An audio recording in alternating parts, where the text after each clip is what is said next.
आज वटपौर्णिमा आहे. तर गेले 2 वर्ष झालं प्राजू माझ्यासाठी उपवास धरते वटपौर्णिमेचा. माझी ह्यावेळेस अशी इच्छा झाली की तिनेच का असं माझ्यासाठी उपवास धरावा.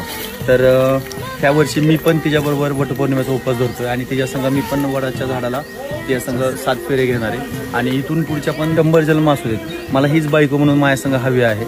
मी पण स्वतः मला हीच बायको 7 जन्म हवी म्हणून मीही सुद्धा धागा बांधला. तर चांगल्या आयुष्यासाठी आम्ही व्रत करत असतो. पण जेव्हा एकदम वटाची फेरी मारताना हा एकदम मला जॉईन झाला आणि त्यात दिसलं की त्यालाही कुठेतरी मी जर 7 जन्मासाठी हवी आहे आणि त्यासाठी तो प्रयत्न करतोय, तर एका बायकोला यापेक्षा मोठं का चूक अजून काय असेल. आणि मी आज खूप आश्चर्यचकित झाले की आज यांनी माझ्यासाठी वड पुजलाय.